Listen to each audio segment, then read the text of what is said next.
Alessandro Bertone, presidente di Union Mare Veneto, oggi apre ufficialmente la stagione turistica, la stagione balneare. Ecco, dal punto di vista dei numeri, su 100 km di spiaggia della costa veneta, in che percentuale è già pronta ad accogliere i turisti? La Costa Veneta è pronta, oggi come potete vedere siamo a Jesolo in una bella giornata di sole, ma dalle foci del Tagliamento al delta del Po tutte le spiagge del Veneto sono pronte ad accogliere gli ospiti. Le ultime strutture stanno finendo, stanno completando le operazioni di apertura, ma insomma nei prossimi giorni potremo dire che il 100% delle spiagge, dei campeggi, delle attività ricettive saranno finalmente pronte ad accogliere tutti gli ospiti che vorranno venire a trovarci. Quindi si può dire che per il weekend prossimo del 22 si entrerà a pieno regime? Sì, diciamo che già da questo weekend una gran parte delle attività sulla costa sono pronte ad accogliere gli ospiti, andremo a regime nei prossimi giorni, idealmente dal prossimo weekend.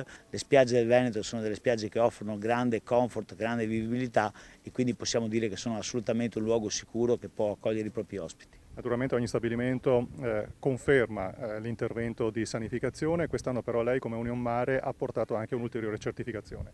Sì, stiamo lavorando appunto a questo progetto che verrà ufficialmente presentato nei prossimi giorni, c'è grande attenzione su queste dinamiche, stiamo volgendo lo sguardo al futuro idealmente passando dal concetto di Covid free al batterio zero e quindi siamo convinti che questo grande sforzo che è stato fatto in questi mesi per tradurre questo oggettivo momento di difficoltà in un innalzamento del livello della qualità di servizi da offrire ai nostri ospiti continuerà anche nel futuro per consentire di mantenere il primato che la Regione Veneto ha come motore turistico d'Italia.